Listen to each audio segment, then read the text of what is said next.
All right, welcome back to the What the Puck podcast. We got Trent and Andy in. We're going to get right into this thing. 82 games have been played. Half the league is at home now, and we've got 16 teams left standing, and the playoffs are officially here. It's the best time of year, in my opinion. I love the NHL playoffs. 16 teams, 8 on each side, and we're going to start seeing who's going to go home from here. This season's been crazy. We've had records broken. We've had streaks, ups and downs, all sorts of crazy stuff. I mean, let's start off with the Colorado Avalanche. They went out there and scored 121 points this year. Won the President's Trophy. They looked unstoppable all year, man. All year. Well, I mean, even from the beginning of the season, it just felt like they went on this unbeatable, crazy pace where it was, you just knew someone was going to be chasing them towards the end of the year. Right. And it's crazy that push for them being so high up at the beginning of the season caused, in my opinion, the Central to be better all around. It just seemed like the Central suddenly from the beginning of the season just pushed above all the other divisions, where I really feel like going into this thing, it's the Centrals to lose. And if they do lose it, it's going to be because they beat the crap out of each other and end up hurting each other to get there, because I just don't feel like there's any other division that holds a torch to them. Right. And the Avs really were the catalyst that pushed it, because if you were going to be in that same contention with them as the Stars, as the Wild, as the Utah Mammoth, the Predators, you go down the list, well, you have to keep winning, or at least cause shootouts every night. Exactly. Because the Avs, even if they were losing, it was in a shootout. They were always gaining points all season long. You just watched them. They kept climbing. I mean, even when they would have like a streak of bad losses, it was maybe 2 or 3, and then it was right back to the winning train. Yeah, and we were saying it all year, you know, the Avs being as good as they were pushing everyone behind them to keep pace with them. But by pushing, you know, the Wild and the Stars and the moves they were making at the deadline to keep up with the Avs, it also kept pushing the Avs to be even better, because it's like, hey, we got to keep this pace on them, you know, and it was a crazy year, man. I remember numerous times saying, like, the Avs are going to cool down at some point. At some point, they're going to cool down, and they never cool down. I mean, in order to keep your foot on their throat, you had to keep winning, and that's exactly what the Avs had to do. Is they had to look in the mirror and go, all right, well, that wasn't our best hockey, but we got to keep our foot on their throat. We got to keep cruising. Yeah, and it's exactly what they did too. Not only did they have to do it, but they did do it. They kept winning. They kept those streaks going. Just a crazy season. And I mean, arguably, you could look at when they beat the Stars here last 2 weeks of the season, they pretty much knew that they had the number 1 seed. They could have coasted in, exactly, but they didn't. They wanted to be the President's Cup trophy winner. Yep. They had more to play for, and they wanted to go into the playoffs sharp. And at that point in the season, you can't just let your foot off the gas, because if you go into the playoffs cruising, you're going to get beat in a game that you should win. Well, so you have that mentality in your locker room of people who've already won the cup, and now you got to keep driving the bus. So that was exactly what everyone in the locker room was telling them is, all right, we won the division, but we haven't won anything yet. We have our eyes on Lordo, and that's what we're looking for. Well, and you don't want to let up. You don't want to go on a cold spell right before the playoffs. So like no team wants to go into the playoffs cold and on a losing streak. So I think the Avs played it right. They kept pushing harder and harder and harder, even at the end of the season. Like you said, when they knew they locked it up, they still kept pushing and winning those games. And now they go in as the number 1 seed. Like I said, they won the President's Trophy or President's Cup. This team looks, honestly, they look like a juggernaut. They look unstoppable. It just feels like they're head and shoulders above everyone else. Right. I went to a game live and I watched them play, and it just felt like I was watching in the Star Stadium, and it just felt like you were waiting for the shoe to drop of, all right, either the Stars are going to score first, and it really felt like that first goal, either direction was going to be, it was like a 5-point goal right there. It just felt like whoever scores is winning this game. It doesn't matter. Yep. And that's the way that they've played all season long. The Wild as well. It just feels like these are some really tight games, and once you play the Avs, it's all right. The race to 1 is on. Another team I wanted to talk about before we get into all this, we're going to do an NHL playoff preview here, but couple things we want to talk about the regular season now that it's over before we get into the playoffs. So one of the big teams this year was the Buffalo Sabres. Man, this team turned it around in one season. Well, talking about going from like the worst to first. I mean, this franchise has been horrific to watch for a while. Yeah. It's not been fun. If for Buffalo, for Buffalo fans, it's not been fun. It's not been good. And if you would have started the season and told me, hey, Buffalo's the number one team, let alone they're making the playoffs, right, I'd have laughed at you in the face and been like, that's a crazy pipe dream. Good luck with that. And you look at, they've just been so dysfunctional. I mean, it felt like their GMs have been off, their head coaches have been off, their players don't get along with each other. It just felt like huge. I mean, even at the trade deadline, that's what we were talking about, is you had people from the Blues saying, I don't want to go there. I know what that's about. I don't want to be part of that. And then you look at, well, the GM has really changed it around this year. Is I don't care who you are. I don't care how long you've been here. If you're going to work, you're going to work. And if you're not going to work, I'm going to cut you. I don't care. Exactly. And it's really kind of what's played out for the Sabres. And now look at them. They're number one in the Atlantic, and they feel like a juggernaut over there. Yeah. Yeah, speaking of that, I mean, they won the Atlantic this year. That's crazy. But not only that, this team last year was 36, 39, and 7. They scored 79 points last year. This year, 50, 23, and 9, 109 points. That's a 30-point swing from one year to the next. That's crazy. They won the Atlantic. They go into, I think they're the number 2 in the East, if I remember correctly. I believe they're number 2 because Carolina's got 1, and they're number 2. But and I mean, you would have thought the Lightning, with the pace that they had, they would have taken the Atlantic, and they took that from them. And they've beaten the Lightning heads up a few times. It's been really fun to watch this Sabres squad play hockey. Yeah, well, and like Andy brought it up, 14 years, man. 14-year playoff drought. That's the longest active drought. Well, it's not active anymore, but that was the longest active drought in the NHL, well, and now it's over. It wasn't even like it was a drought. It was, I mean, you look at most of those seasons, they were the very bottom of the league. Right. It was not even close. It was Arizona Coyotes and them. Yep. And then speaking of the Coyotes, the Utah Mammoth, they make the playoffs. Second year in Utah, first year is the Mammoths, and they made it into the playoffs.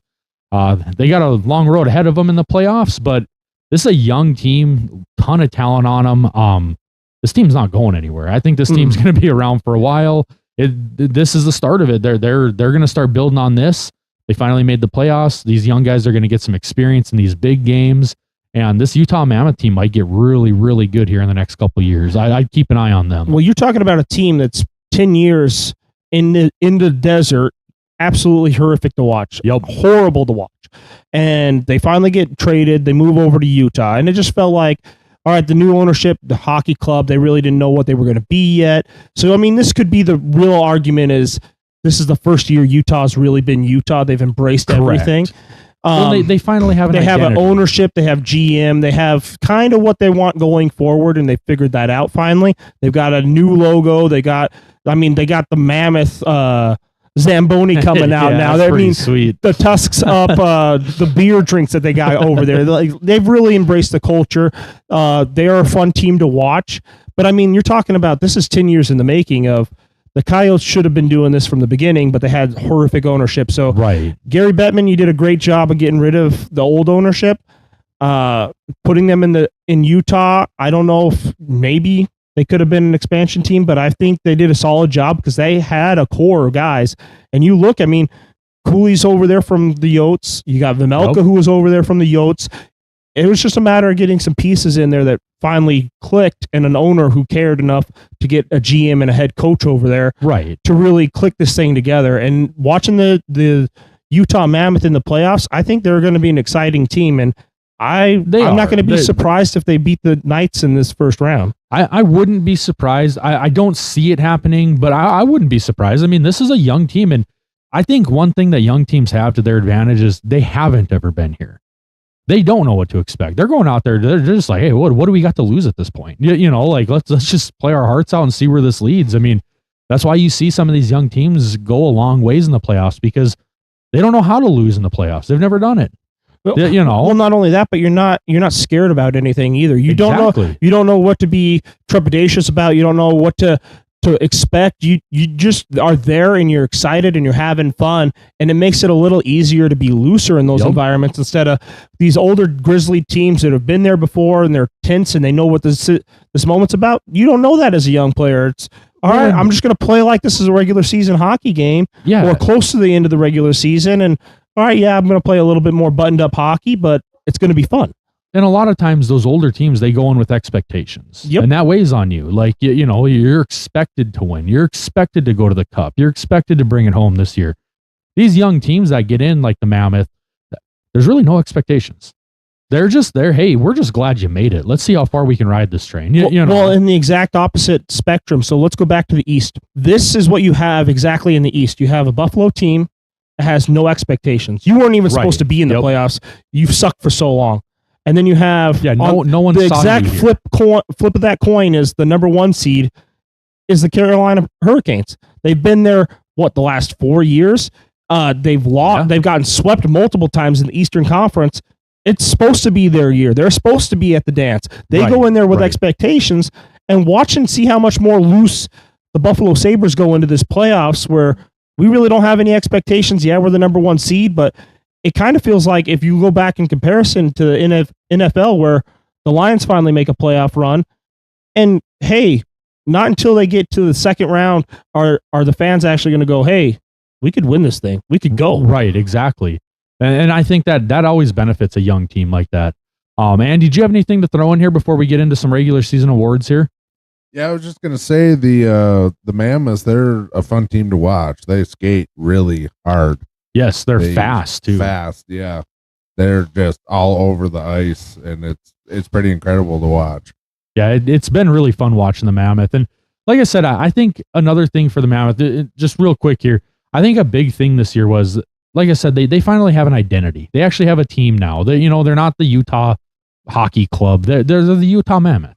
They have an identity. They're a young team. They're going into this thing. They're ready to go. They're playing hot. Like, I'm excited to see them play in the playoffs. So let's jump into the regular season awards here. This is something that every year it's exciting to kind of take a look at who the finalists are and kind of, make your predictions of who's going to win them. So I think let's start off with the Calder Trophy, the Rookie of the Year. The finalists this year are Matthew Schaefer for the Islanders, Ivan Demidov from the Canadiens, and Jasper Wallstedt from the Wild. 3 great rookies, guys. I mean, this is a tough one to pick. Honestly, all 3 of these guys had great years. Andy, who do you think is going to win this award? Who do you think wins this one? I'm hoping Wallstedt, honestly. The St. Paul Wall. Yeah. And deservedly so, right? I mean, the kid's been unreal in goal this year. I mean, just crazy.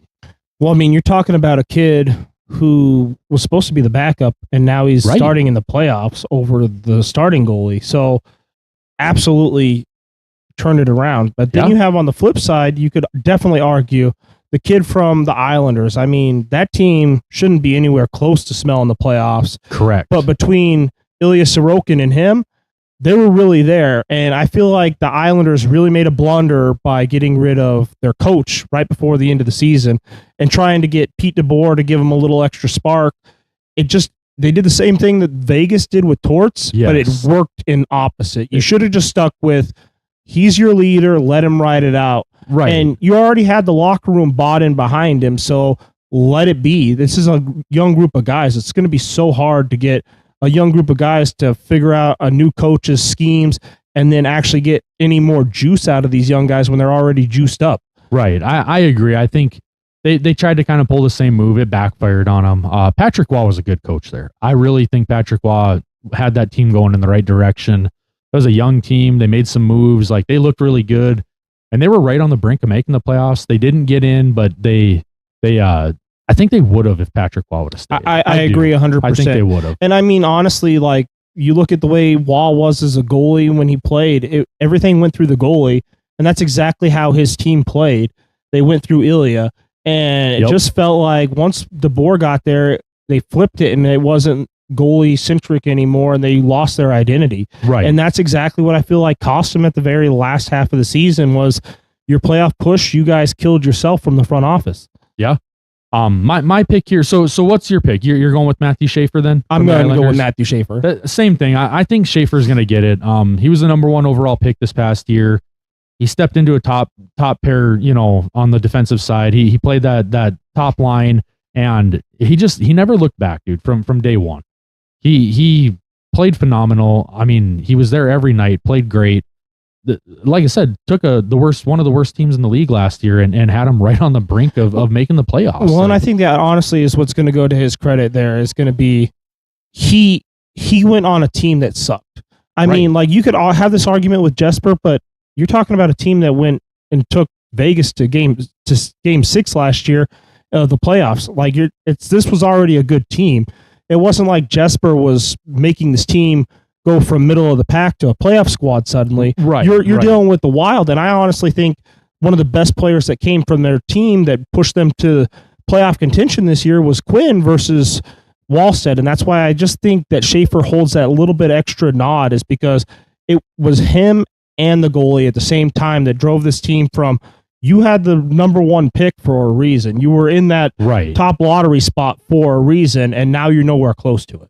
Yeah, and no credit taken from Ivan Demidov. He had a great season for the Canadiens, but I do think Schaefer is going to get this one. So Andy, you said the Jesper Wallstedt. I think you have got a really fair argument there. I'm taking Schaefer though. Let's move on to the Norris Trophy. This is the best defenseman in the league. The finalists for this one are Moritz Seider from the Red Wings, Quinn Hughes from the Wild, who came over in that trade, and then Lane Hudson from the Canadiens, who was one of the finalists for the Rookie of the Year last year. So really good lineup here. I don't know where you guys are going here. Andy, I can make a guess of where you're going to go, but let's start with you, Andy. Who are you taking in this one? I'm going to have to go with my boy Hughes. Homer. You can call him a homer all you want, but that's going to be my pick too. I mean, absolutely. He goes from the Canucks, who they can't figure out how to run a franchise, apparently. Right. He goes from the Canucks, and you look at the stats. The Wild sucked. Their defensive scoring sucked. Yes, it was terrible. Then they got Quinn Hughes, and they went from the last to the first.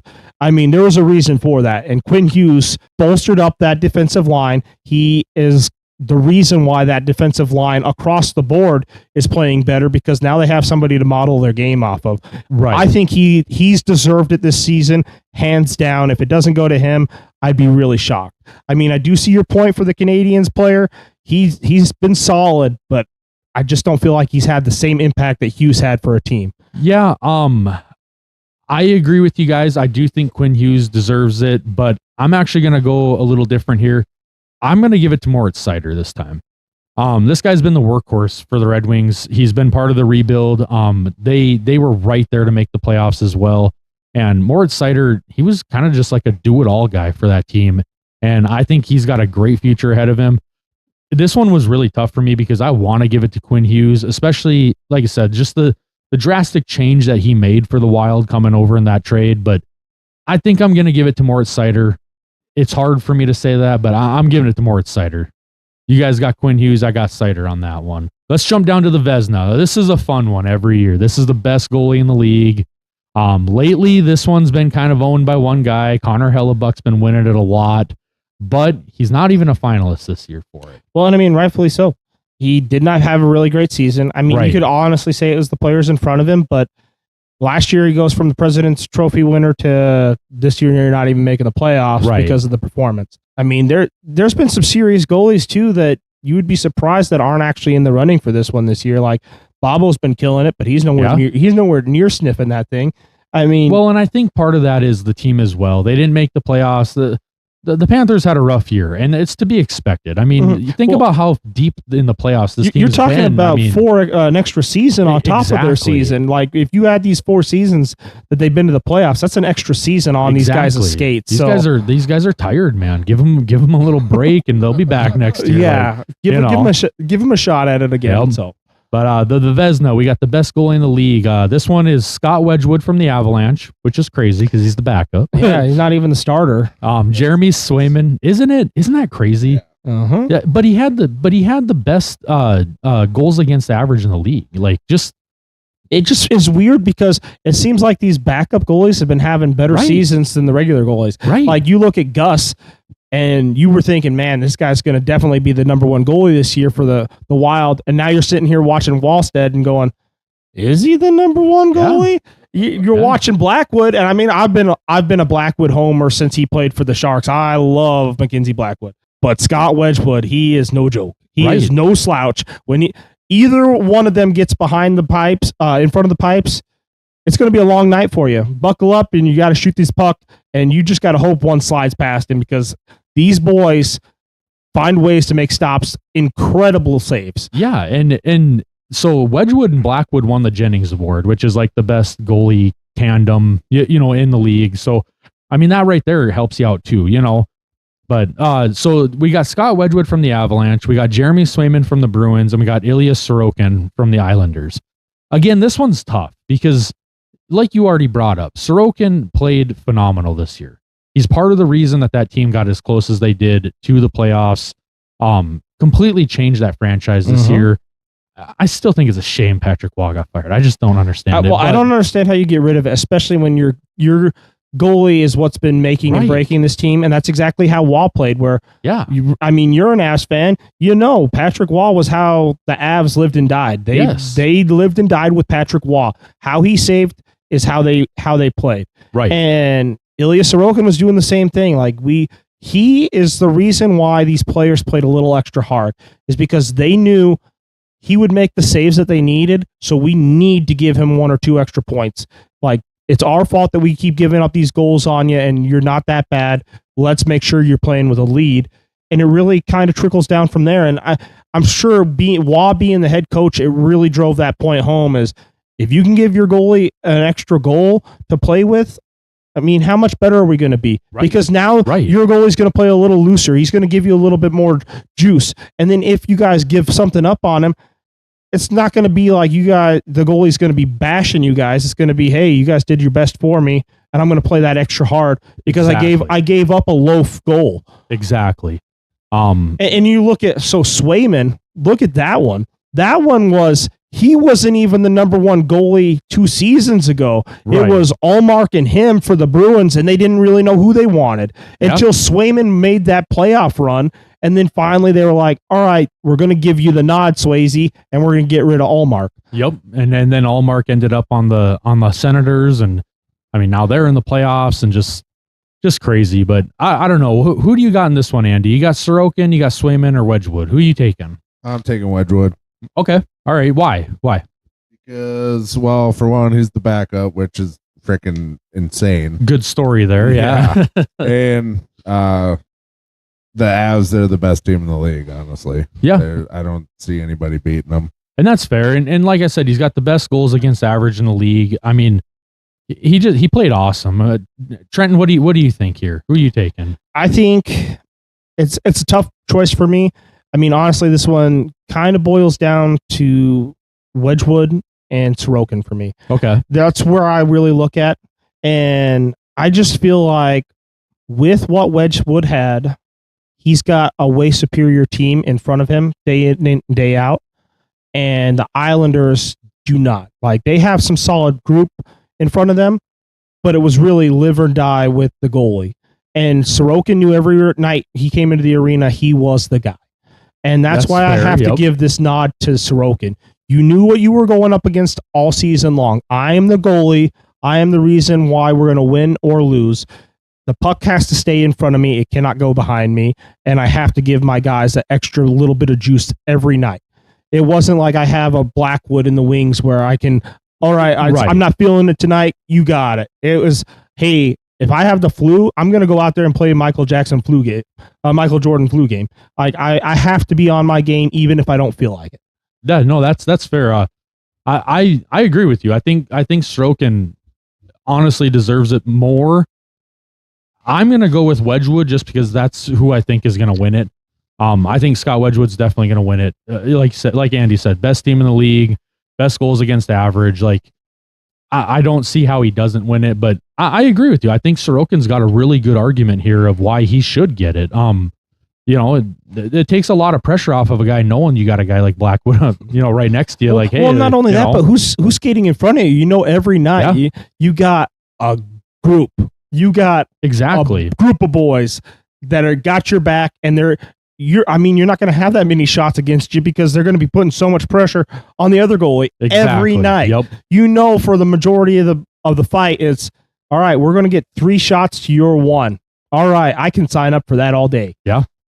No, I'm taking Wedgwood here. I think he's going to take that one home. But it is crazy to think that Hellebuck's not even in the conversation this year. We've just become so accustomed to Hellebuck always being right there and more times than not winning it, and so it's kind of weird to not see his name even on the list. And he's even shown why he still deserves that. I mean, you watched him in the U.S. Olympic game against Canada. He was the reason we were in that game. I just feel like it would be a completely different story if he had the same team that the Avs have. Right. If he had them in front of him, he would have won this thing hands down. Oh, I agree. Because he is, talent-wise, he is probably the best. You just look at the offensive turnovers that the Jets had. You look at the mistakes that they had. It really felt like they degressed really drastically this year compared to the season before. Weren't they on top of the Central last year? They were the President's Trophy winners. They were the best team in hockey, and then they fell off. And it was not just some fall off. It was, here's the Grand Canyon, and they dove straight down it. Right. Next one is, the last one, always the most important one here. It's the Hart Trophy. This is the MVP of the year. We got two guys that are always in the running for this one, and then we've got a new name here, and this is pretty exciting. We got Nathan MacKinnon from the Avalanche, deservedly so. Connor McDavid from the Oilers, again, deservedly so. These two are always on this list. Okay, they're always one of the top 3 guys in the league. They have been for years now. And then we got a newcomer from the Sharks. Yeah, set the points record for his team this year, the last game of the season. Macklin Celebrini, the 19-year-old, is one of the final 3 for the MVP. This is crazy. Honestly, this is unreal. Celebrini, he's been way more than advertised. Honestly, I think he's a better player than Connor Bedard. Well, and MVP, he's definitely what makes that Sharks team tick. Yes, for sure. Live and die, that is what the Sharks do with him. And they almost made the playoffs. Yeah. He's what Bedard was advertised to be and more. Yes. And he's proven it at every turn. Right. That I will find ridiculous ways to score the puck. I will make sure my team's in the game, even if it looks like we're getting blown out. Yep. And he's a playmaker, dude. And honestly, they were up into the race until the very last games of the season where it was, all right, we still have a shot at this playoff thing. We got to play. Yeah, I don't think they weren't eliminated until 2 or 3 games left in the season. 2 games left in the season. I was dang, dude, they might make it in, and if they squeeze in, I'm rooting for them. I want to see. Well, and that was one of those things that they knew they had house money at that point. Right. But we got nothing to lose now. That Sharks team is way ahead of schedule on their rebuild. You look at the Blackhawks. They look good. They're getting better and better every year. They're getting more and more talent. Bedard's getting better. And I would say they're kind of on schedule with their rebuild. You're what, 2 years into, or 3 years now into Bedard, and the team's getting better. It's looking better and better. And it's like, all right, sweet. And then you look over at the Sharks and it's like, man, we're 2 years in now. And this team's way closer to it than the Blackhawks are. I think the Sharks are even really scary. Even just watching it, it just feels like when you're watching that, you can see the difference between these two squads. It's like the Blackhawks, you would think that they would be where the Sharks are, but they're nowhere close. Right. Yeah, they're still in the bottom of the league when it comes to points and I think they're like the second to worst team. They're very close to the bottom, and that's not where you want to be as a rebuilding squad. Yeah, in fact, you're probably going to have a high draft pick, and you're supposed to be touting one of the best players in the league, and then you also got Frank Nazar paired with him and Spencer Knight. Yeah. Could you tell me that Askarov was the goalie for the Sharks before watching the season? Did you know that? Or did you have to watch Celebrini and go, okay, who's behind who's in front of the pipes right now? Let me pull the roster up. Yeah. What else does he got there? Andy, what do you think on this one? We got the Hart Trophy. Like I said, we got MacKinnon, McDavid, and Macklin Celebrini. Who you taking on this one? I'm going to throw you guys for a loop. I think I'm going with Celebrini. All right. I like it. He's super fun to watch. Freaking exciting player. He is, man. He's so 19 good. years old. He's going to be good for a long time. And the Sharks, they're going to be good. Yeah. Well, okay. Let me ask you this, Andy. If he wins it this year, is this the first of many, or is this a fluke? I think it's the first of many. Okay. Honestly. All right. You think he could do this a couple times then? Yeah, I do. I really do. Yeah. I don't disagree with you there at all. I think.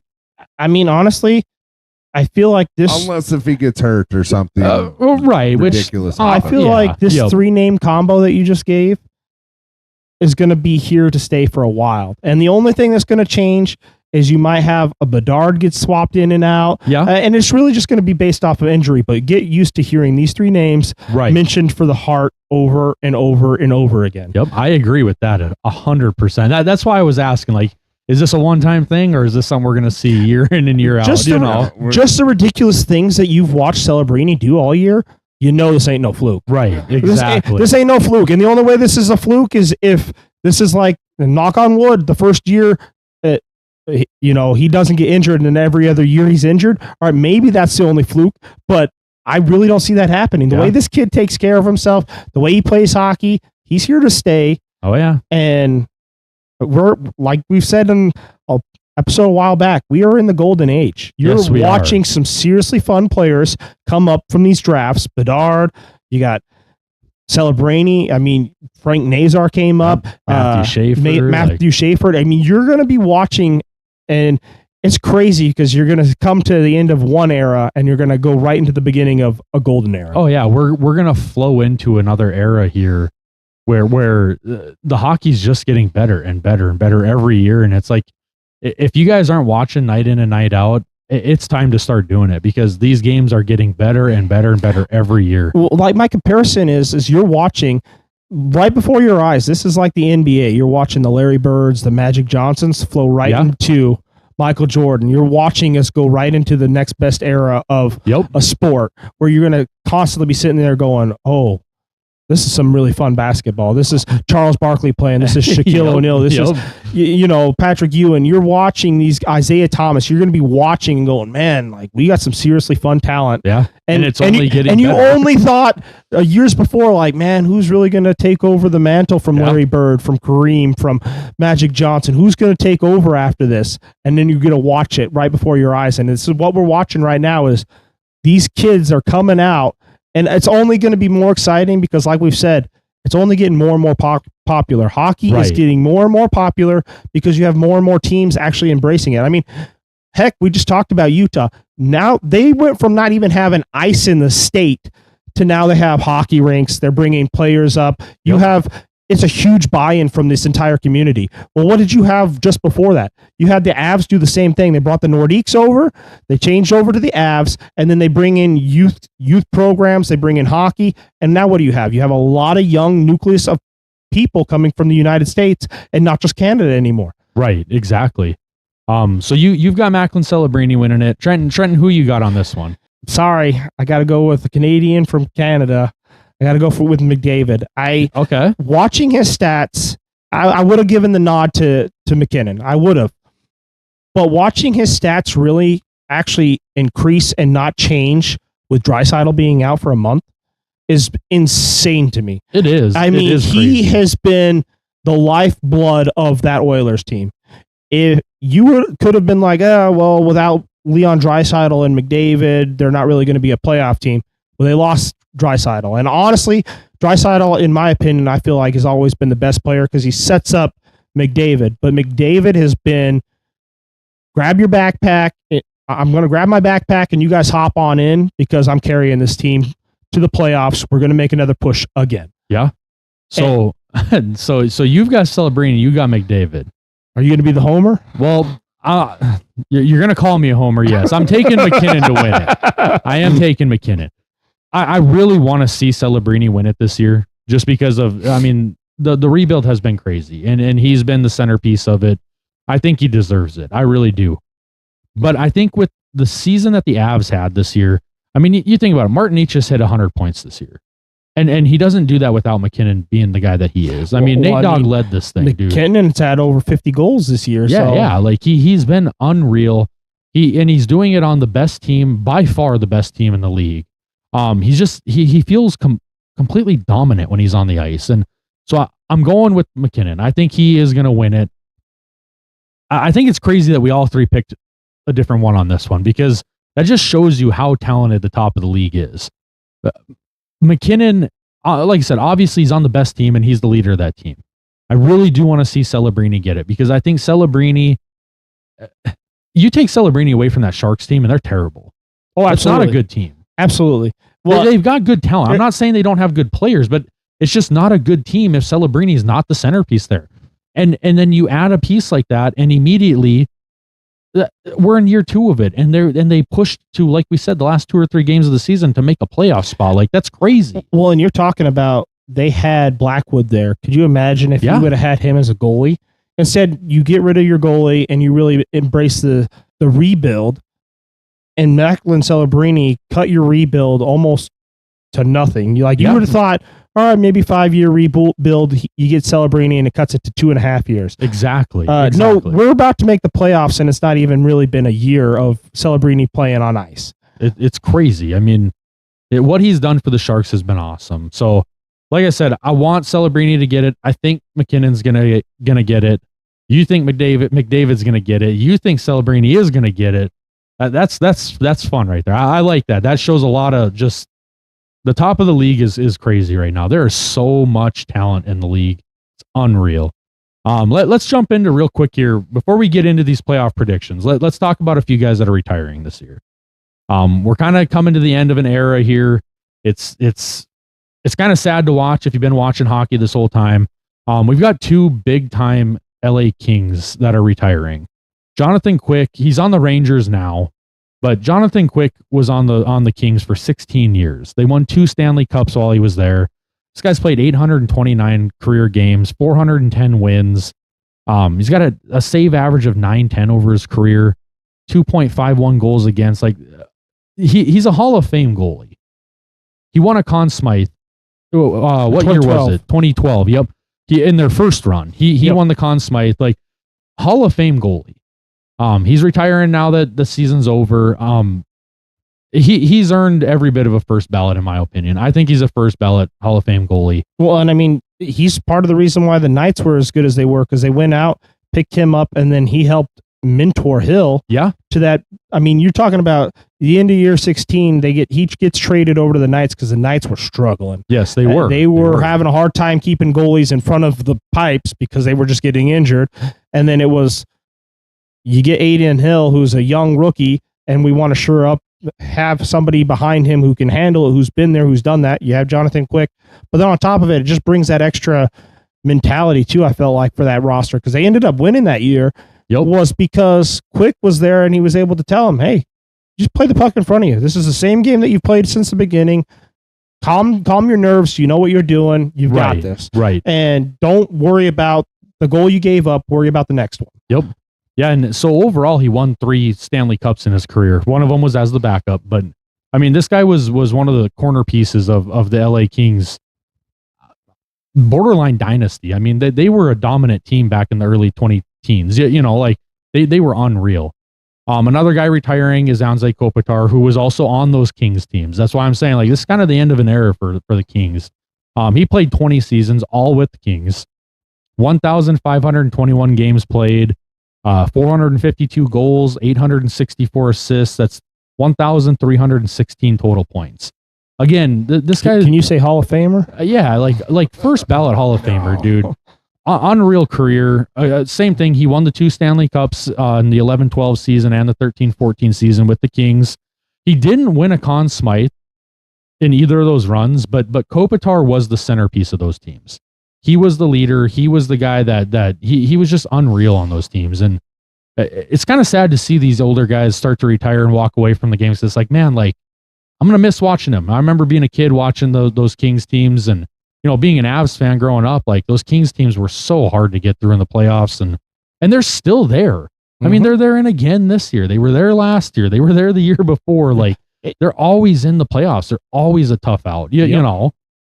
And he's making another run with the Kings right now. I mean, he's not going to be done until this run's over with, but the Kings have been right there chomping at the bit for a while. And it really sucks to see the end of these guys' careers come up. I mean, you just talk about, like, Marc-Andre Fleury retires last year. You have so many guys that have been really pillars from when I was a kid watching and going, oh, this is the guy, this is who I watch. And I mean, now you're watching these guys retire left, right, and center, where it sucks as a old fan because you're watching these guys, but at the same time, it goes to the point of you have these great gentlemen leaving the game, and you have the golden era coming in right behind them. It just feels like the people that you're losing, you have somebody right in the wings that's going to take that mantle, and it's kind of fun to watch. It is, and you think about these, like you said, these young players in the league right now. They grew up just like us watching these players, so that they learned from these guys. Mm-hmm. They learned the game from these Anze Kopitars and Wayne Gretzky's and like Ovi, Sid the Kid. Like these are the guys they watched growing up, just like we did, and that's what they modeled their games after. So it's awesome to see so much more young talent coming in, because it's like, man, yeah, Anze's walking away, but there's going to be 2 or 3 more players like Anze coming in. There might be 1 or 2 already in the league, and we're going to get to see them now. It's awesome. And you're going to see too, because like you said, they modeled their game after it. So it's not even like these people leave the game because the same slap shots, the same way they skated. This is how somebody modeled their entire career. Exactly. They watched this guy and said, that's how I want to play hockey. That's who I like. That's what I watch. Yeah. And I mean, we're coming to the end of an era. I mean, not before too long, you're going to have your Ovies retire. You're going to have Sidney Crosby retire. You're going to have these great monumental pillars of these teams end up leaving. And it's going to leave that, oh, well, where does the league go? Well, the league's already got their answers. They've got these young kids coming up who have been watching Sidney Crosby. They've been watching Ovi pound away 30 goals a season. They are going to be enjoying this game and bringing the next wing of people in. It's going to be fun. Right. A couple other guys that announced they're retiring. Ryan Johansen, he's on the Flyers. They're in the playoffs right now, so he's not done yet, but he has announced that it's his last year. Max Pacioretty with the Maple Leafs, their season's over, so he's done. He was another one that he was on those LA, or not LA. He's on the Golden Knights teams. Yep. The 2018 fall to the Capitals, and then the 2023 win. I mean, you're talking about some seriously good hockey under Pacioretty's belt. And I mean, you as a Knights fan, you've been watching since they became a team. You had to have loved watching Pacioretty. He was awesome. He's been a nuisance since he started in the league, and he's never stopped. And every team he's been on, he's been great for him. I mean, real quick, I want to touch on 2 more players here that have not announced. You kind of already brought it up here. Ovi and Sid the Kid. We know the time is coming eventually. Okay, we know it's coming. But when Ovi waved off that crowd in Pittsburgh, he waved off not a crowd. He waved off the Penguins. Yeah, you're talking about hand in hand, Sidney Crosby and Ovi. You can't say one without the other. You think of one, you think of the other. You think of Sidney Crosby, you think of how many times he's putting the Capitals out of the playoffs. You think of Ovi in his playoff runs, and when they finally won, who did they have to go through? The Penguins. Exactly. You think of those two together, and the last 2 games of your seasons are going to be against the Penguins. The Penguins decide to stay on the ice to give you a send-off, and you wave them off. There's no way Ovi's retired. I think that was him saying, the whole team was out there like, hey, last time, like, we want to send him off, right? And the way he waved him off was like, boys, this ain't the last time you're seeing me. You're going to see me again next season. You're going to see me a few more times. I'm coming back. Well, and on top of it, if it was like, all right, he's lost an edge and he's only scoring 5 or 10 goals a year. You're talking about another 30-goal season this year. The guy is still playing at an elite level. He's not walking away. He's not. Well, and I feel like the chase for 1,000 is on. Yes. I mean, you're so close. Why give up now? Right. And think about it. If he gets to 1,000 goals, obviously no one's ever done it. Obviously, because he's already broken Wayne Gretzky's goal record. 895 was the goal number beat. He had already beat that. Now he's plus 900. So. But if he can set a milestone like that to be the first guy and the only guy to get to 1,000 goals in a career, that is a record. We used to always say, like, no one's going to touch that Wayne-O record. No one's going to get that goals record. No one's going to get that assist record. And obviously, because of that, no one's going to get the points record. But then Ovi did it. And now it's like, okay, how high can he set that bar so that now we're saying no one's ever touching that Ovi record? Like, no one's going to do it. I think he's going for that 1,000 goals. Well, not only that, but even if you do break the record, it's going to be kind of like the Eddie Hall moment where once he lifted the ton and no one thought that was possible, nobody cares who does it next. I did it first. Right. I hit 1,000 first. Can you say that you did that? No, you can't. Exactly. Look at how many years it took for someone to get to that point. Yeah. Like, I really think that's what he's going for. And then Sid the Kid, same thing, man. Sidney Crosby, he's still playing at an elite level. I think Sidney Crosby's got 2 or 3 more really at least 3 more years in him, in dude. Like he looks like he's in his early 30s. He looks like he's 31, 32. He's playing at an elite level, like, and he's got his team in the playoffs again. Look at how many ups and downs the Penguins have had. And they don't look like career. they're a bad team. Right. And you honestly, you can point to the focal point of the season was the Penguins looked like garbage. Well, why did they look like garbage earlier in the season? Because Crosby was out. Right. Second, he got healthy again. Different team. Yep. Completely different team. He completely changed the entire team. He was the spark plug they needed. It was like, this car's missing something. It ain't got no gas in it. And then Sidney Crosby come in and he's the gas man and filled it up and we're going. Yeah, I know what the problem is. They ain't got no gas in it. All right, let's get into what we actually came here for. Let's get into this first round. We're gonna do a little preview here, the first round matchups.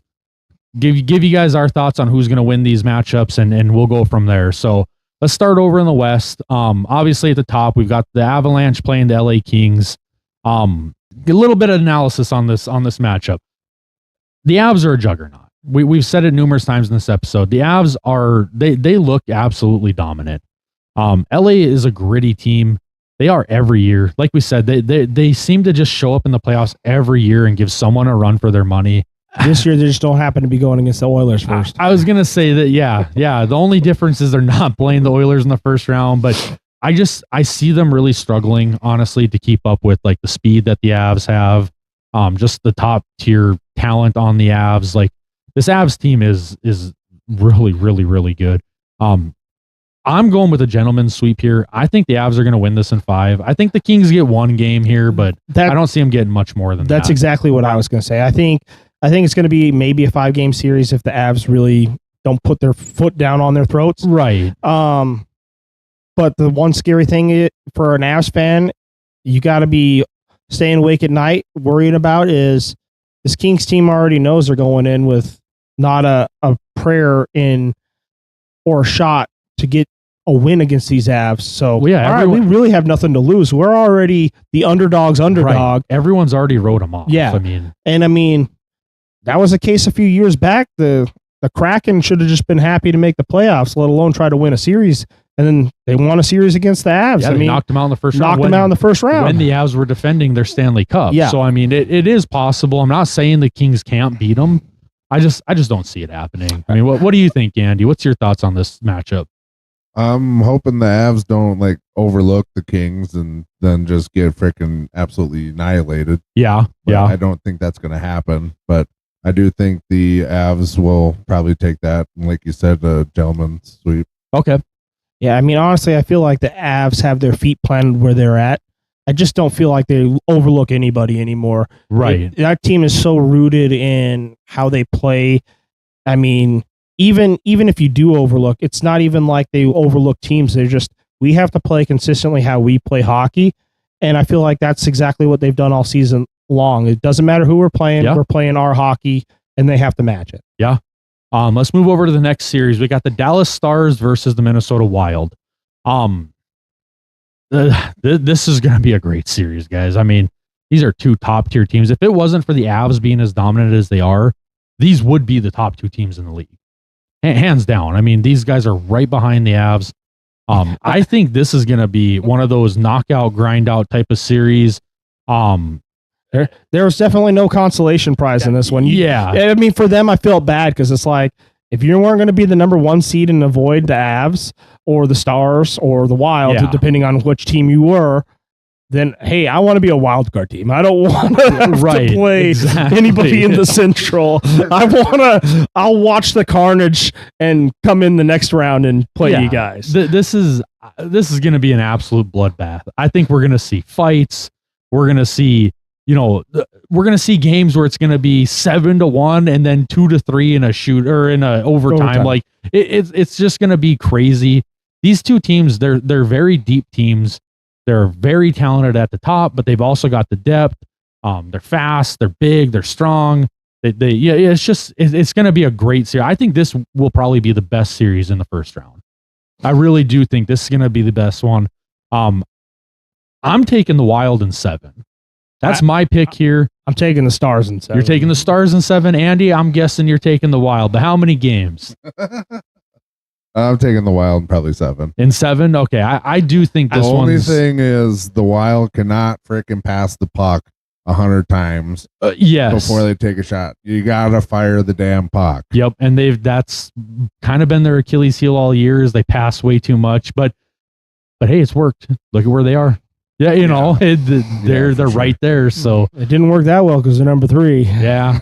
Well, yeah, but like I said, says the guy wearing a Wild jersey. Hey, I can recognize talent. Kaprizov's good. If the Avs didn't have the season they did, dude, the Wild and Stars would be pushing for the President's Trophy. They really would. Well, I mean, they were all season. That was the measuring stick you had to race against all year long.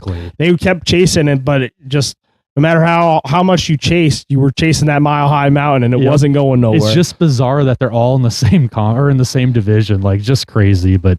So we're all taking 7 games here. We think this is a very I think this one's one's got to go to 7. Yeah. I mean, it just feels like Central team versus Central team. It's going to be a knockout dragout. Yeah.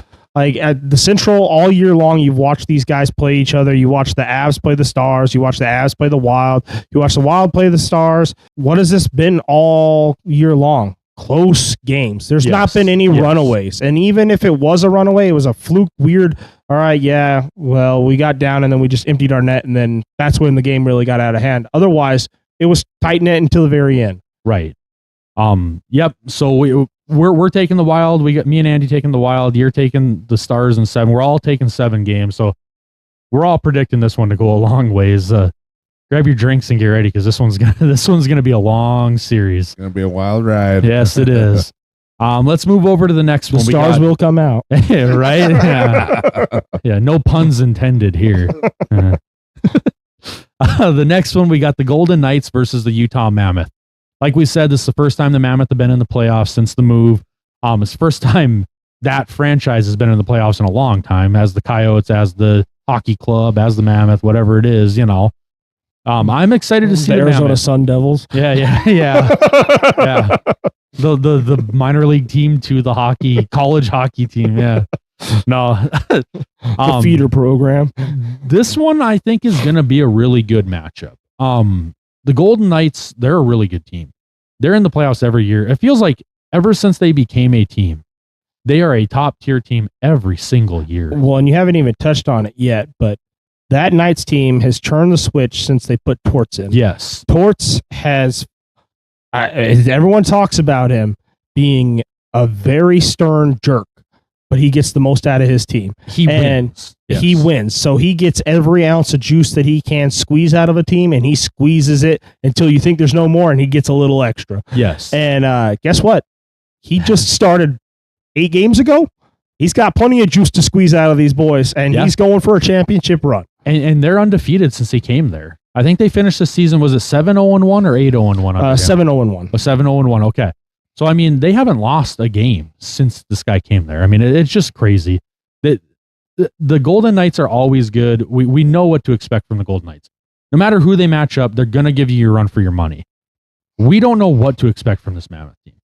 This is a young team, like we said earlier. They have really no expectations, no weight on their shoulders. They finally made the playoffs. The weight's been lifted now. They're playing with house money, and they're coming ready to play because, like I said, there's really no pressure on them right now. Hey, we're just glad to see you guys even get in. Now let's just see how far we can ride it. Well, and I mean, you got a sold out crowd there at the Mammoth. You're talking about a completely change of where it was mostly Arizona. It seemed like it was really just a few people watched, and then you had people from the college, because that was where they played, was the college, and then they would just pair the tickets, and those were kind of the fans. No, this is completely sold out Utah people coming in and supporting their hockey club. Right. What's your guys' picks on this one? Trent, let's start with you. Who are you taking and how many games? This is going to be a 6-game series in my opinion. Okay. Maybe 7. Okay. And I'm going to go with the Mammoth. Tusks up. All right. What about you, Andy? Who you taking here? How many games? I'm going to, I guess I can't talk. I'm going to also go with the Mammoth. Okay. I think they're going to surprise everybody and knock off the Knights. Okay. How many games do you think it's going to go? Honestly, I think I'll go 7. Okay. All right. Hopefully. I'm I'm going to go against you guys here. I think it is going to go 6 games. I wouldn't be surprised to see 7, but I think it'll get done in 6. I think Vegas is going to win this one. I do. I think experience is going to show in this one. Torts is an experienced coach. He's been in the playoffs so many times.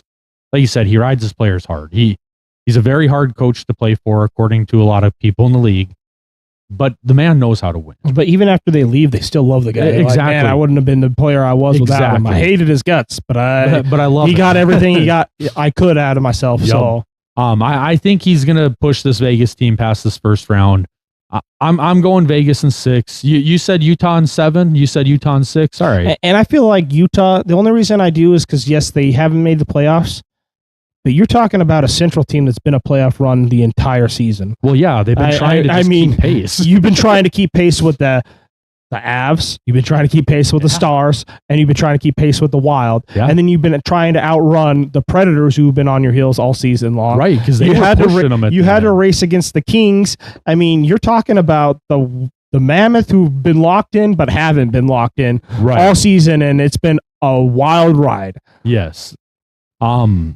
The next series. This is the last one in here in the. I caught your pun. I caught it. This is the last one in the West. We got the Edmonton Oilers and the young and upcoming Anaheim Ducks. This one's going to be kind of McDavid versus the Young Guns. As far as I know, Draisaitl is still out. I believe so. I think he's going to be out until the end of the first round. That's what I've heard. And if he does come back, it's probably going to be game 5 to 7. Right. I've heard he's still got a couple weeks of recovery. McDavid versus the Young Guns in Anaheim. Ducks are ahead of schedule on this rebuild. They're kind of like the Sharks, man. They're way ahead of where they should be. It depends on how you look at it, because the Ducks haven't been good for a long time. But this rebuild, not the whole rebuild, but this one, I feel like they're way ahead of schedule. They're really good. Well, they are way ahead of schedule. Dostal is a solid goalie. You have really good talent, young talent in front of him. And I mean, I feel like this is, again, like a Vegas situation.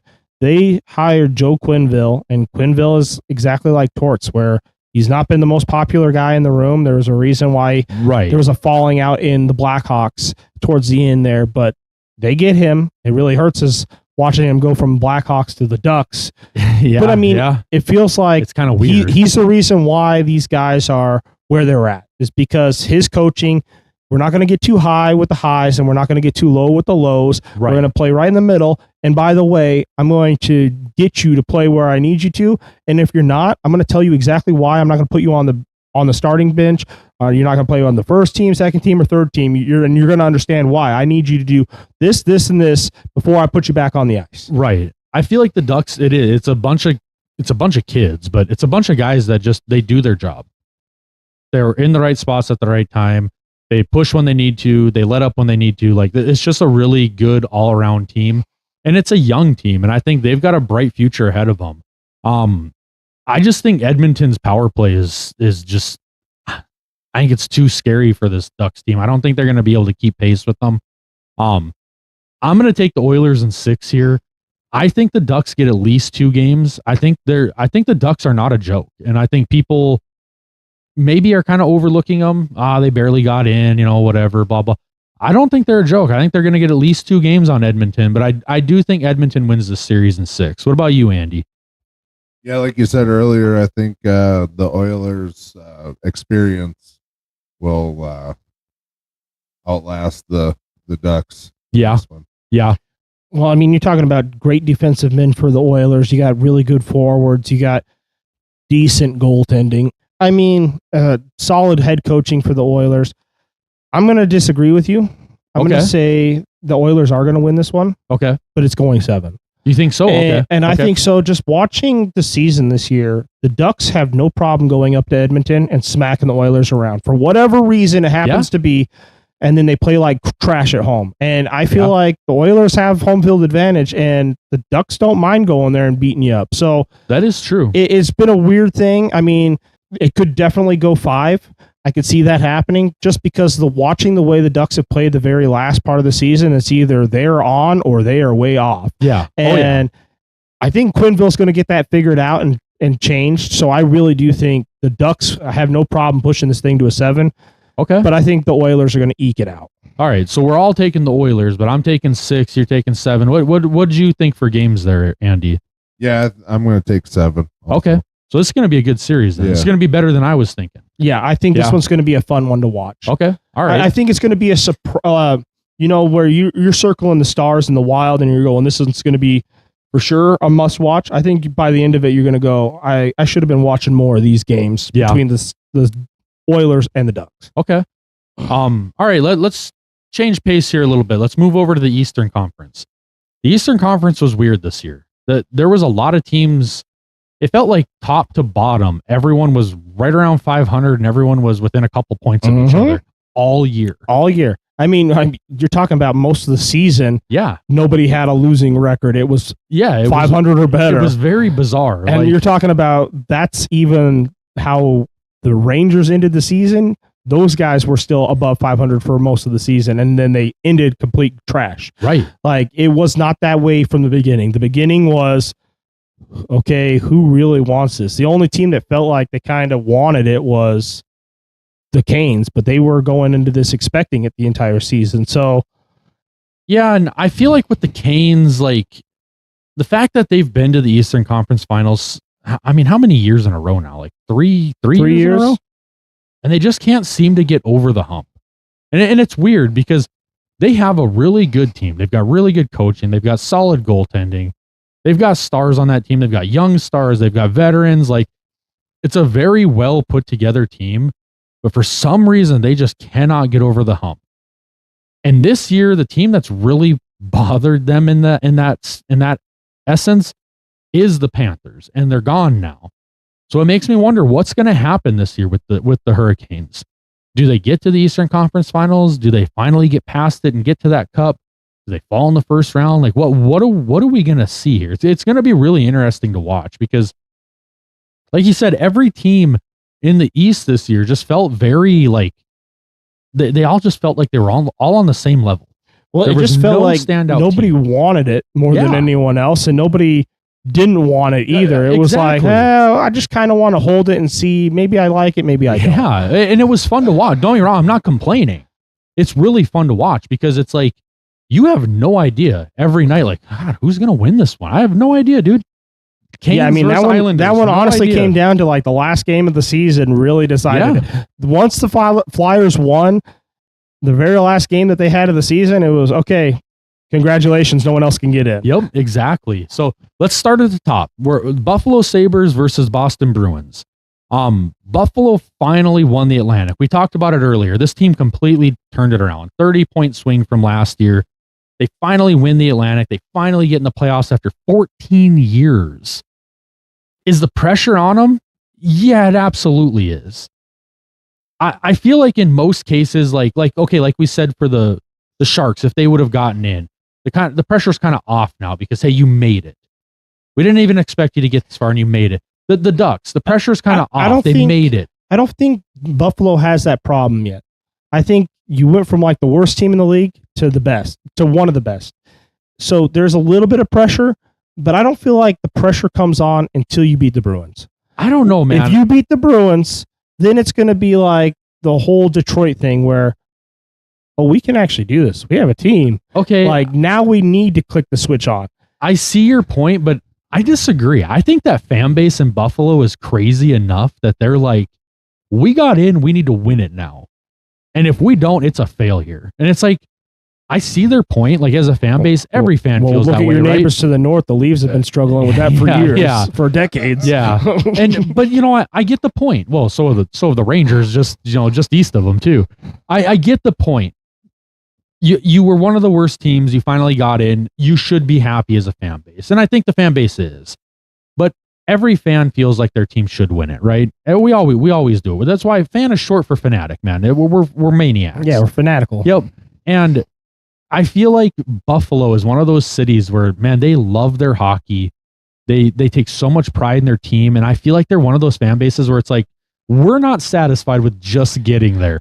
We need to win this thing and prove everyone wrong. But the thing that the Sabres have going for them, and I don't want to jump sports, but you have a team that should be winning it in the Super Bowl. Yeah. and they continually fail and fall short. So it's one of those, I feel like the hockey team gets the swat on the wrist of, oh, well, you made it. Good job. We're happy for you. We can actually watch hockey again and feel proud of our team. So I feel like it's one of those, as a Buffalonian, I'm sure you're probably like, yeah, we should definitely win it every year. But you finally got it. But you know, for most, like the last 14 years, you're like, okay, yeah, we should win it. In parentheses. Now it's one of those, all right, well, was this first place a fluke? Or let's kind of see how it pans out. And I think, I definitely think that, I think they handle the Bruins. I think they handle the Bruins in a gentleman's sweep. Okay, a gentleman's sweep. Okay, so I'm taking Buffalo in 5. Andy, what are you taking here? I think I'm going to take the Sabres also. Okay, how many games? A gentleman's sweep, though. I'll probably go like 6 or 7. Okay. I have the Sabres in 6. Mostly because I think Boston is one of those teams that even when they're not a great team, they're still good. They're just like every team in Boston, dude. The Celtics, the Patriots, the Buffalo or the Boston Bruins, like the Red Sox. No matter what, they're always good. Everyone hates them because they win all the time. Some bad Red Sox. Well, yeah, this year's different, but we'll get into that later. That's a different episode. But no, like Boston seems to be at the top of their sport all the time. You know what I mean?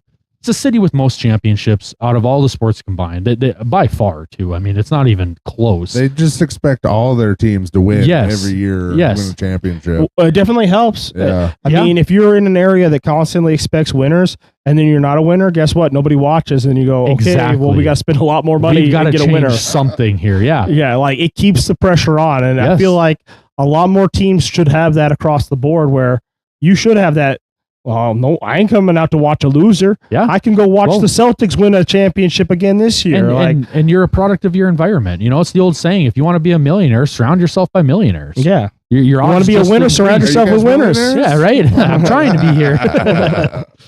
But no, I've got the Sabres in 6 here. I think Boston gets at least 2 games. Boston's a good, solid team, but I think the Sabres team is for real. I don't think this is a fluke at all. I don't feel like I'm not trying to say that Boston is not a real team with the gentleman's sweep. I think Buffalo is that good. They just have that much. They have that much more talent. They have that much more fire in their belly. I mean, MacKinnon's been playing out of his skull. You're talking about a team that's completely embraced the change. And you're looking at a team that has no problem going against the Carolina Hurricanes. Lightning, they haven't lost to the Bruins. I mean, they've been really putting the hurt on teams that have been making a playoff push and teams that have been in the playoffs most of the season long. Yeah. And it's not been a fluke. And I feel like this is exactly the statement piece that's going to let Buffalonians know we're here and we can win the darn thing. Yeah. And that's when the pressure is going to come on. All right. So we've all got our picks there. We're all taking Buffalo. I think Buffalo's for real, dude. I really do. Let's move to this next series. We got the Tampa Bay Lightning, who have been there, done that so many times.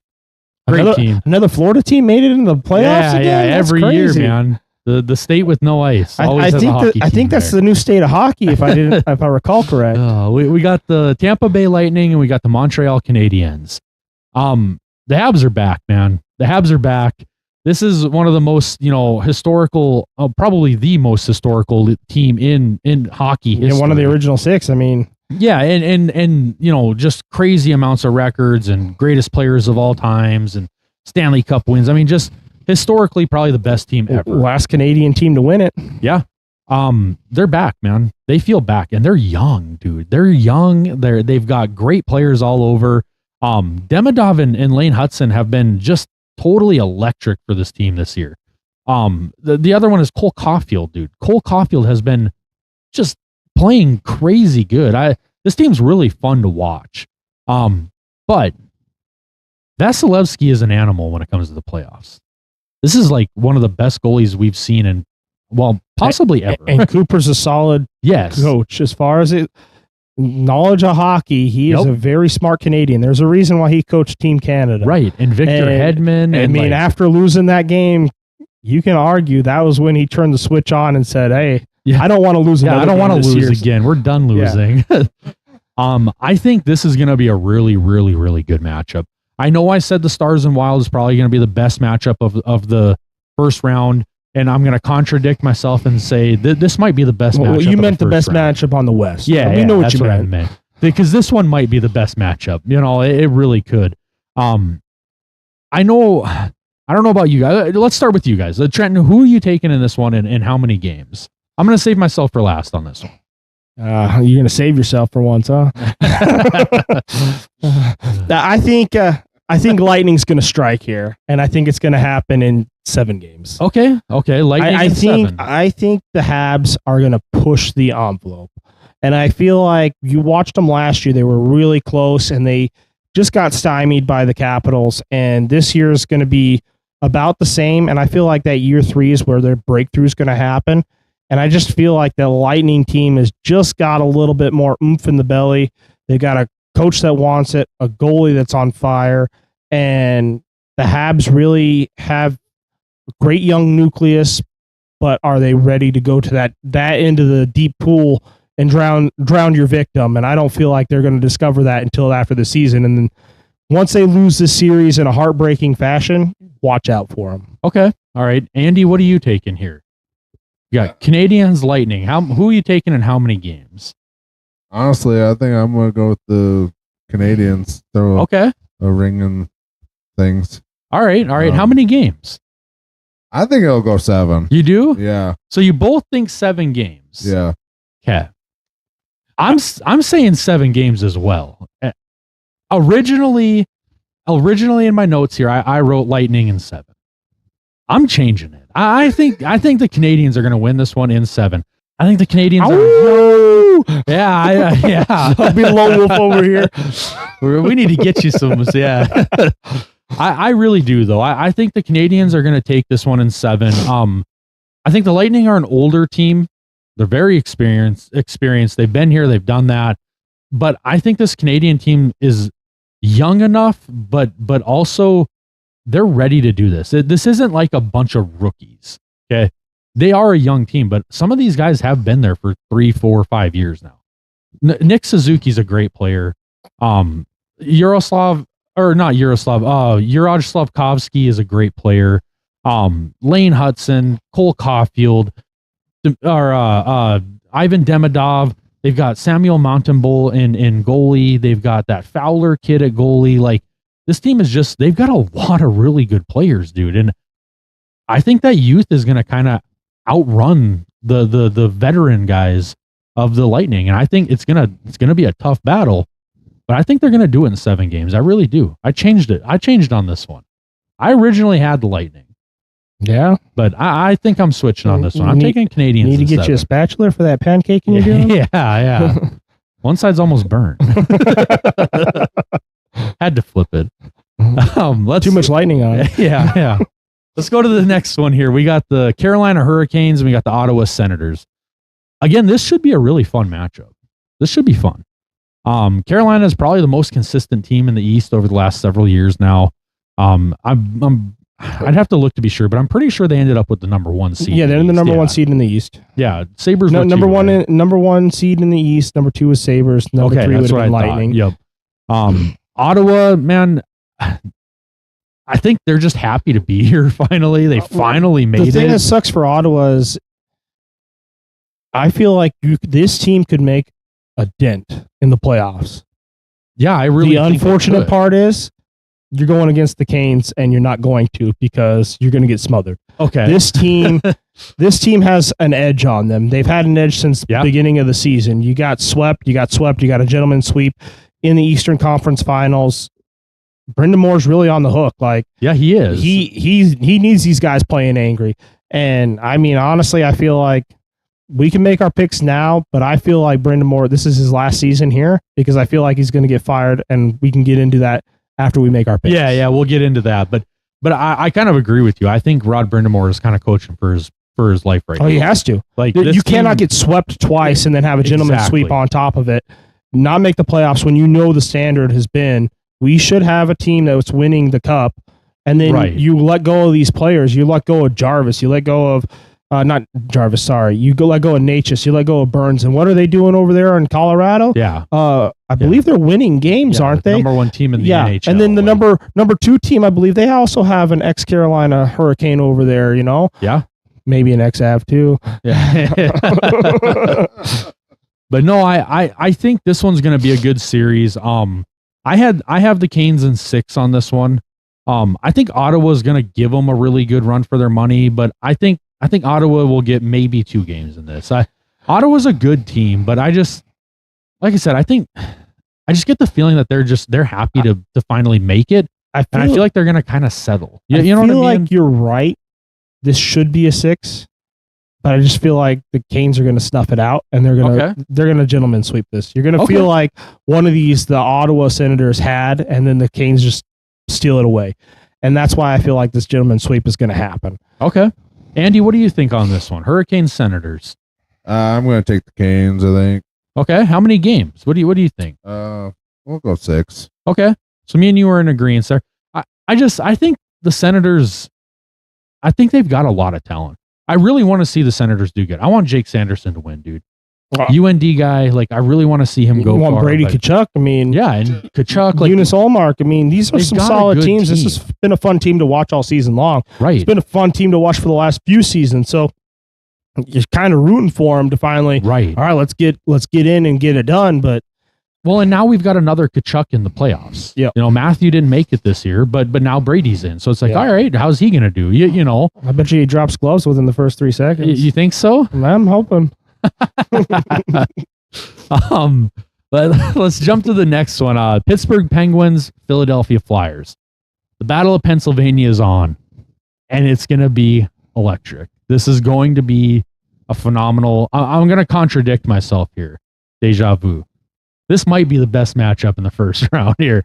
Guys, this is the Flyers and the Penguins. This is like literally cross-state rivals. Sid the Kid, young and up and coming. This is Phillies Flyers versus Pittsburgh Pirates. Yeah, this is a battle of Pennsylvania. We know what this is. Buckle up, Buttercup. Eagles, Steelers. Yeah, it's going to be nasty. It's going to be fun, dude. This is going to be really cool. This is the matchup the NHL wanted. I really think it is. They wanted Sid the Kid to play against his biggest rivals in what I don't see the Capitals in there. Yeah, right. What could be his final year? There's a lot of people saying that, and I haven't heard Sid say that at all. I can't imagine. I mean, the way these guys are playing, I just don't see it. I don't see it at all. But it is something that people are talking about. I mean, if he hoists the cup, then maybe it's a different story. In that case, if you get the cup, then all bets are off. I mean, yeah, in that case, maybe he does. But there is a lot of talk around the league about Ovi and Sid retiring, and it's like I haven't heard either of them say anything about it. So I don't see it happening. But I do think this is the matchup. Like I said, the NHL wanted this just in case it is his last year. We at least want this really good matchup. Yeah, you know, this is a big time rivalry. I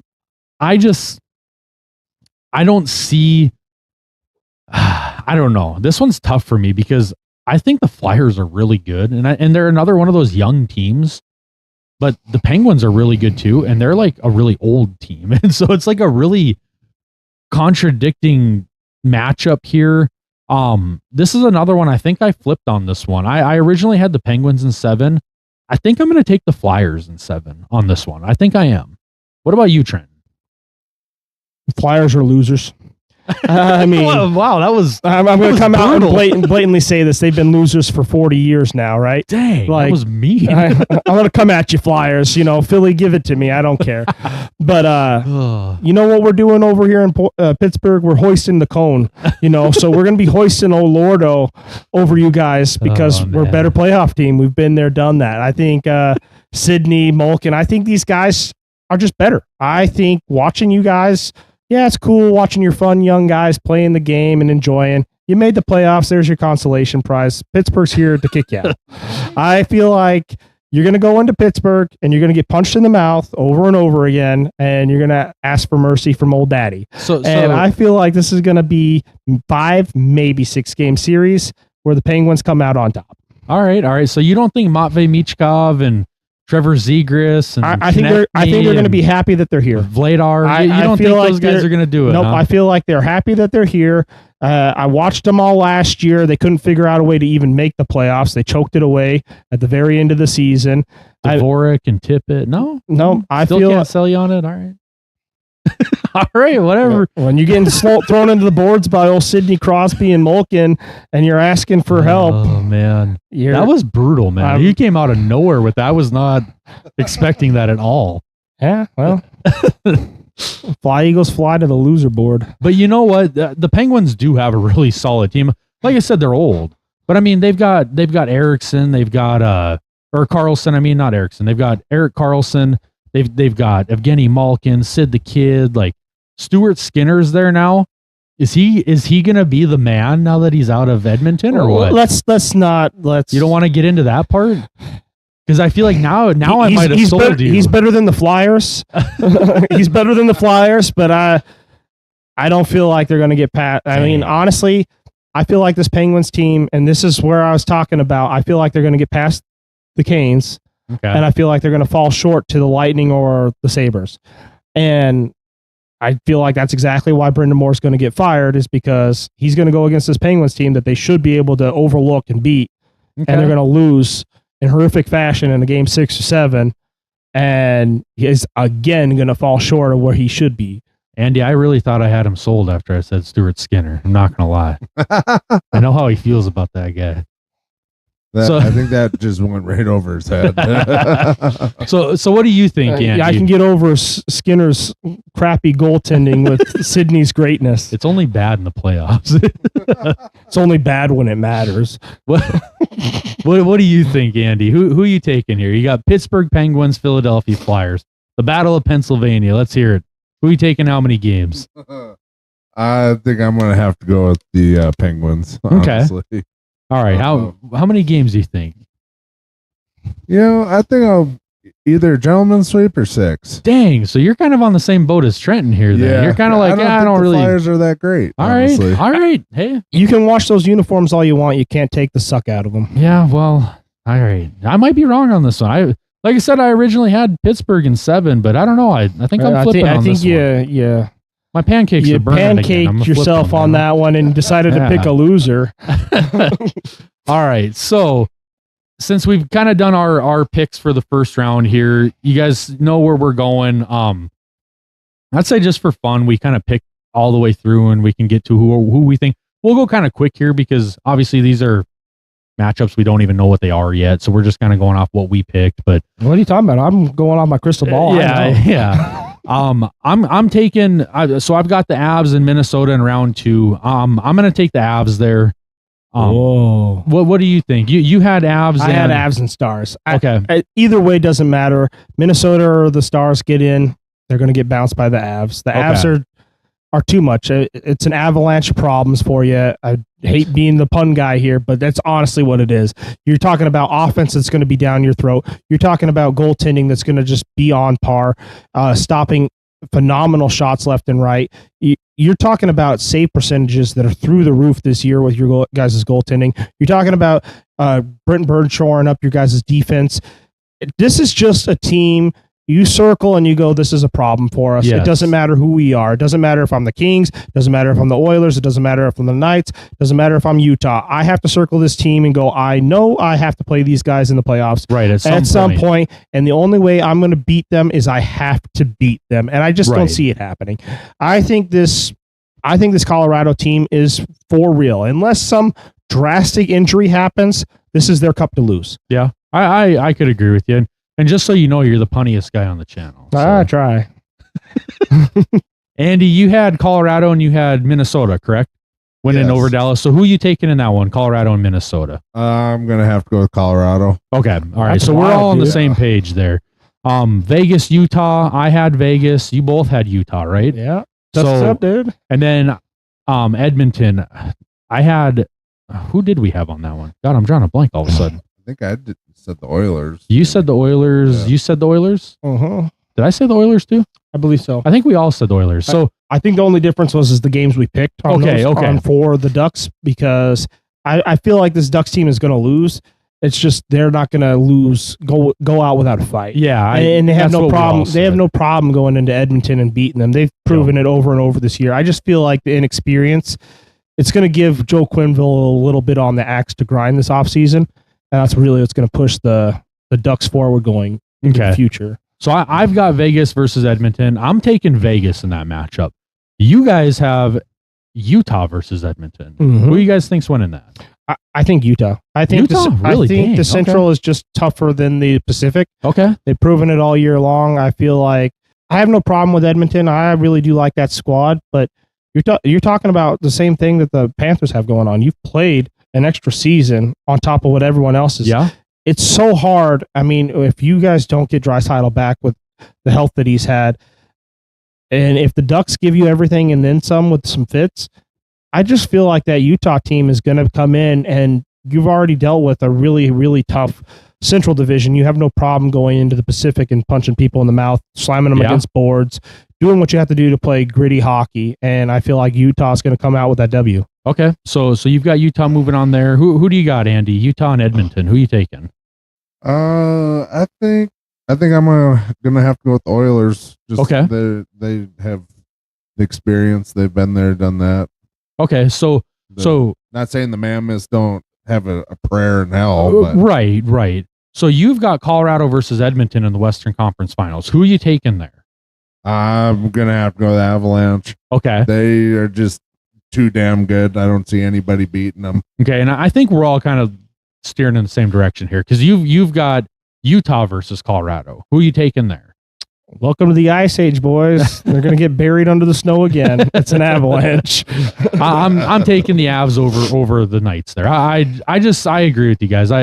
This Avs team is just way too good. I don't see them losing to any of these guys. Well, I mean, that's why I give Utah that little bit of a nudge, because you have had to play against the top three teams arguably in the league all year long. And it's not like you can slouch on it because you need every win in order to get to this point where you're the wild card one. Right. You had to have these wins. You couldn't just, I'm going to loaf on this game against the Avs. No, I have to go out and play the Avs.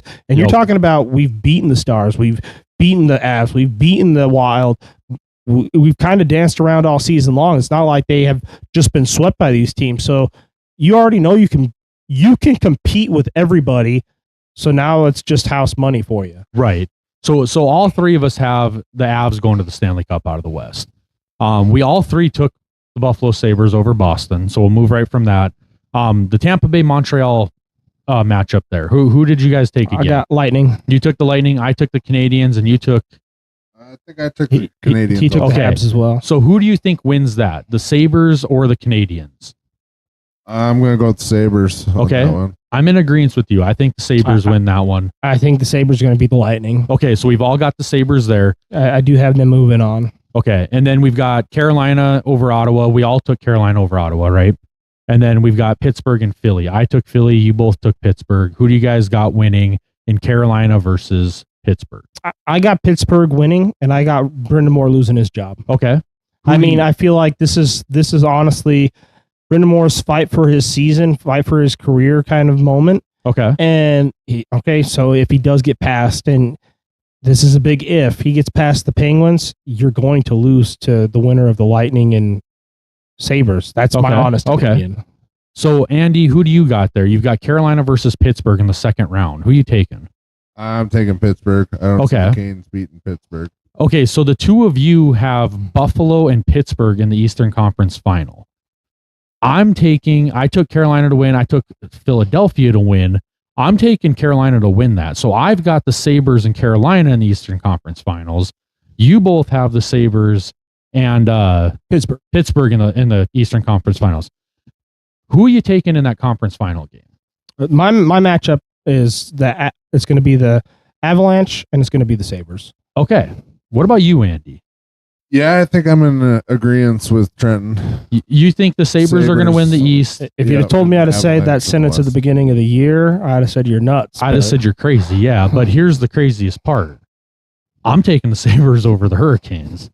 So all three of us have the same Stanley Cup matchup here. And I mean, honestly, that's where I stand. It doesn't really matter who wins the Canes and the Penguins.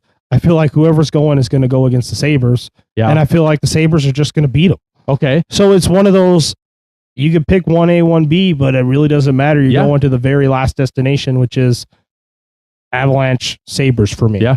Okay, so this is kind of crazy because I wasn't expecting all three of us to have the exact same match. I mean, we got there different ways, not real different, but we got their different ways. But we've all three got Buffalo on the East, Colorado on the West. Are we all three in agreement on who's going to win this then? I'm taking the Avs. I don't think anyone's stopping this Avs team. I really don't. I think it's going to be, it's crazy. It's crazy for me to say this because the franchise has been trashed for so long, but I think it's going to go to a game 7 and winner take all. Okay. And I feel like the Avs are going to hold, the Avalanche is going to hold the cards in the deck and they're going to win it. Okay. I just feel like I've said since the beginning of this podcast, this is legitimately without injury, the Avalanche is to lose. If they lose this as a fan, as a player, as a coach, as a GM, I'm smashing every mirror in my house. I couldn't look at myself for the next year. I'd be like, this is crazy. How did we lose when we should be hoisting Lordo this year? Well, I agree. I mean, I think this is the Avs Cup to lose. I've said it all year. What about you, Andy? Who are you taking in the Stanley Cup? We've got Avs and Sabres. I mean, you being from Buffalo, are you going to betray yourself? Yeah, I'm going to have to. Okay. I don't see anybody stopping this Avs team. Okay, so we're all in agreement that the Avs are winning this thing. Okay. Good. I just, that's crazy because I really thought somewhere along the way there we would have some kind of discrepancy of, Pittsburgh's a team of destiny this year or Utah is going to run the table or, like. You guys can roast me in the comments. I have no problem with it, but tell me, watching hockey this year, there's obviously been one team that's better than every team. Yes. No matter what, doesn't matter who they play. You can watch, even when they lose a game, it just feels like they're so much more head and shoulders above the competition. It's not even funny. And then everyone else is just like, it's watching the varsity squad go out and play JV every night. Correct. It befuddles me. Even watching live, I thought, going to the Avs and Stars game, all right, well, this is going to change my perception. These guys are really close. Right. It honestly felt like the Stars were playing, holding their teeth the entire time, going, just give us one goal and we can win this thing. Yeah, it's like the JV versus varsity. You're holding your breath the entire time and just waiting. And sure enough, what do? They go ahead and score, and then, all right, curtain call, we're done. We beat you. Well, and even every game that Colorado has lost this year, it's felt like, they could have won it if just this or just that. Every game has they just feel way too overpowering. Well, and I just don't see anyone stopping them. I don't. Look at the games that they lost this year. Most of them have been shootouts. Yeah. Do you think if they really had to go to like playoffs and went the distance, I think Avalanche win all those games. Yeah. All right, you're going to play us another 20 minutes. Good luck. Yep, exactly. I guess in summary here, so since we're all on the same page, I mean, there's really not much arguing going on here. So I think this next 2 months of hockey is going to be electric, dude. This is going to be just great games, great matchups. Like I said, I gave you guys 3 different matchups that are going to be the best matchup of the first round. Like we've got great matchups all the way across. It's going to be fun. We got teams that haven't been here in a long time.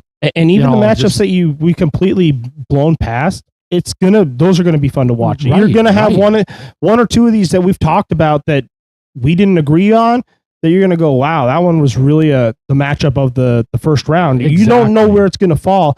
And I mean, you got 2 months of excellent hockey. You got 16 teams fighting, clawing.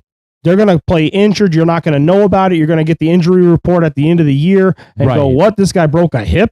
This guy tore his shoulder and he's been playing. Yeah. And it's going to be unlike any spectacle that you've ever seen. If this is your first Stanley Cup Finals, embrace it, enjoy it, love it, because you're not going to see anything like this. You're not going to see football come close to this kind of competitiveness. You're not going to see baseball come close to this competitiveness. Basketball's not anywhere close. Give me some Toradol and put me back in, coach. I'll go in on one leg. Like these guys are going to give their all for 2 months, and you're going to see the best hockey that you've seen. You thought you saw great hockey at the beginning of the year, middle of the season. You haven't seen nothing yet, kids. Yep, this is going to be electric. I mean, it's going to be awesome. If you guys are liking the video, liking the channel, make sure you like this video. Leave us comments. Let us know who you guys are taking for the Stanley Cup Championship. Turn on notifications so you don't miss any new episodes. And thanks for watching, guys. Hope you guys enjoy the playoffs. Suck it, Flyers. Peace out.